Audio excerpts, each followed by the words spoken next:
විවේකී සතියන්තේ අපි හුඟක් ආසාවෙන් නරඹන ටෙලිනාට්‍යයක් තමයි ඩෝරකොඩ දෙවල කියන්නේ. ඉතින් යාළුවනේ මම ඔයාට අදත් ඩෝරකොඩ දෙවලෙන් ලස්සන වීඩියෝ එකක් අරගෙන ආවා.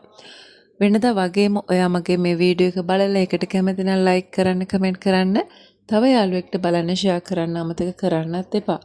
ඒ වගේමයි channel එක subscribe කරලා නැතුව නම් වීඩියෝ බලන්නේ channel එක subscribe කරගෙනම වීඩියෝ එක බලන්න එකතු වෙමු. මේ කතාවේ දාවිත් තමයි කතානායකයා. ඇත්තටම මේ කතාවේ දාවිත් කියන්නේ නාමලීට වගේම නටුම්ගුරිටත් ආදරය කරපු චරිතයක්නේ. ඉතින් මම මේ කතාවේ ඉස්සරහට තියෙන දෙයක් ගැන තමයි අද ඔයාට කියන්න යන්නේ. දාවිත් කියන්නේ චුට්ටි ගැන හොඳටම දන්න කෙනෙක්. චුට්ටි කියන්නේ දාවිත්ගේ හොඳම යාළුවා. ඉතින් මේ දෙන්නට දෙන්න ගැන හොඳටම දන්නවා. ඉතින් කතාවේ ඉදිරියේදී දාවිත් චුට්ටිට කියන්න තියෙනවා මෙන්න මේ වගේ දෙයක්. මොකද දැන් දාවිත් ජීවිතේ හොඳටම කලකිරලා ඉන්නේ. මේ වෙද්දි දාවිත්ට හැමදේම නැති වෙලා. දාවිත්ට දරුවෝ ටික නාමලී තමන්ගේ ගෙදර මේ හැම දෙයක්ම නැති වෙලා. දාවිත් දැන් ඉතිරි වෙලා තියෙන්නේ අර පැලට වෙලා ජීවත් වෙන්න විතරයි.